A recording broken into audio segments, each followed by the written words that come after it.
Gaza में 2.5 साल लगातार नरसंहार हुआ। कई सारे देशों ने अपने आप को अच्छा दिखाने के लिए ऐलान किया कि हम इजराइल को हथियार नहीं दे रहे हैं, या फिर बीच में ऐलान किया कि हमने इजराइल को हथियार देना अब बंद कर दिया है। ऐसे में इन्हीं देशों में सबसे आगे नाम जर्मनी का था। जर्मनी ने खुलासा किया था कि जी अब हमने इजराइल को हथियार देना बंद कर दिया है, इजराइल को हम हथियार नहीं दे रहे हैं।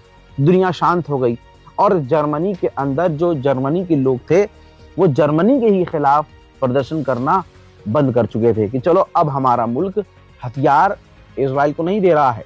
लेकिन अब खुलासा ये हुआ है कि जब से ये जंग चल रही है 7 अक्टूबर सन 2023, तब से अब तक इजराइल को हथियार देना जर्मनी ने बंद ही नहीं किया है, बल्कि वो भारी मात्रा में जर्मनी यानी इजराइल को लगातार हथियार अब तक देता आ रहा है। सबसे बड़ा झूठा अगर कोई निकला है तो ये जर्मनी है। किस तरह से फिलिस्तीनियों के नरसंहार के लिए इन तमाम यूरोप और वेस्टर्न देशों ने इजराइल का साथ दिया है। तो अगर हमास ने अपना वादा पूरा कर लिया है, हमास ने आखिरी यहूदी की dead body, Israeli dead body की लोकेशन इजराइल के आईडीएफ को सौंप दी।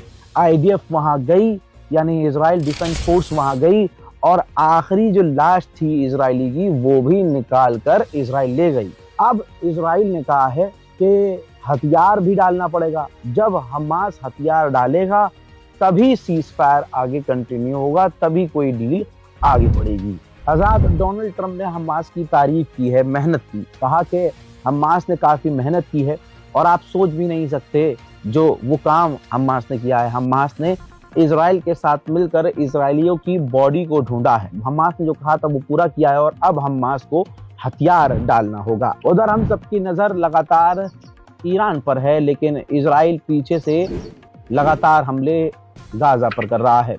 ताज़ा तरीन बमबारी में पिछले 24 घंटे में 2 और फिलिस्तीनियों की गाजा के अंदर मौत हुई है और 8 से ज्यादा लोग घायल हुए हैं। इल्लीगल टुकड़ा सोमालिया का, जिसका नाम सोमालिया लैंड है, अब इसने ऐलान कर दिया है कि हम फिलिस्तीनियों को एक्सेप्ट करने को तैयार हैं। यानी इजराइल जो चाहता है, प्लान ये पहले से ही था कि गाजा को और फिलिस्तीन के लोगों को वहां से निकाला जाए और किसी दूसरे देश में एक कूड़ेदान की तरह डाल दिया जाए, जैसे कूड़ेदान में कूड़ा डालते हैं।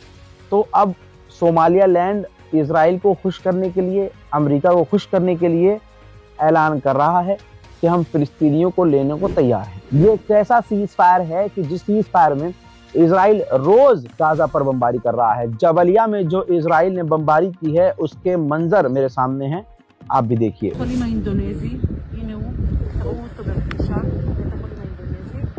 עומד עדיין על קילו, פחות או יותר, בתוך ההריסות. אנחנו באזור ג'באליה, נכון? באזור ג'באליה. פה היה מחנה הפליטים ג'באליה. המחבל המתועב מכוח 100 הגיע מפה, ממחנה הפליטים הזה. אל תשכחו. עזה, אלה החורבות שלה. अब आपको पता है कि गाजा के अंदर अब कोई भी यहूदी नहीं है, न यहूदी कैदी है, न इजरायली कोई लाश है। लाश तक भी हमास ने लौटा दी है। इसके बाद इजराइल और इजराइल के लोग जो खून और नस्ल के दोगले हैं, झूठे हैं, बताना चाहूंगा कि अब वो डिमांड कर रहे हैं कि अब गाजा में हमारा कोई नहीं है, हमारे सारे अपने वहां से निकाल लिए गए हैं, लिहाजा गाजा पर दोबारा बमबारी, दोबारा हमले शुरू कर दिए जाएं। उधर नेतन्याहू को ये पता चला कि पूरी दुनिया में सोशल मीडिया के जरिए इजराइल की आलोचना हो रही है और इजराइल जलील हो रहा है। सोशल मीडिया पर इजराइल गालियां खा रहा है, जिसके बाद नेतन्याहू ने कहा कि सोशल मीडिया मैदान हो चुका है एक जंग का, लिहाजा हमें इस मैदान जंग में, सोशल मीडिया के मैदान जंग में भी मजबूत होना पड़ेगा। कि भाई हम इतना क्यों पिटते हैं पूरी दुनिया में, मुसलमानों का हाल इतना बुरा क्यों है, इन अरब देशों का हाल बुरा क्यों है। अल्बानिया एक मुस्लिम कंट्री है, वहाँ के प्रधानमंत्री जो हैं इजराइल की पार्लियामेंट में पहुंचे हैं और वहां जाकर इजराइल के सपोर्ट में हिजबुल्लाह, हमास के खिलाफ बयानबाजी भी कर रहे हैं। सुनिए। The finger it was pointing at, and in doing so they failed to recognize that the jailer of Gaza is Hamas, no one else but Hamas.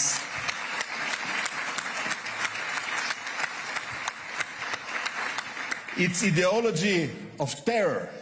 उधर इजिप्ट ने डिमांड की है इजराइल से कि आप राफा क्रॉसिंग से पीछे हटिए और हमें राफा क्रॉसिंग बॉर्डर खोलने दीजिए। आजाद डोनाल्ड ट्रंप ने बोर्ड ऑफ पीस बनाया गाजा में शांति और अमन के लिए, लेकिन इधर जो इजराइल के ऑफिशियल हैं वो ये कह रहे हैं कि हमें बोर्ड ऑफ पीस से निकल जाना चाहिए और गाजा पर पूरी तरह से कब्जा करना चाहिए। तुर्की इजराइल को चुभ क्यों रहा है, वजह आपके सामने है भाई। तुर्की के इंटेलिजेंस चीफ ने हमास के ऑफिशियल से तुर्की में मुलाकात की है। जाहिर सी बात है यही वजह है कि इजराइल तुर्की से बुरी तरह से चिढ़ रहा है। इजराइल के अंदर जो गाजा पर नजर रखने के लिए इजराइल ने अपना फौज का कमांड सेंटर बनाया है, अब वहां पर इजिप्ट की भी फौज जाकर तैनात हो चुकी है और इजराइल की मदद कर रही है। एक वाहिद सोशल मीडिया प्लेटफॉर्म टिकटॉक था जहां पर अमेरिका खासकर इजराइल की आलोचना खुली कर सकते थे।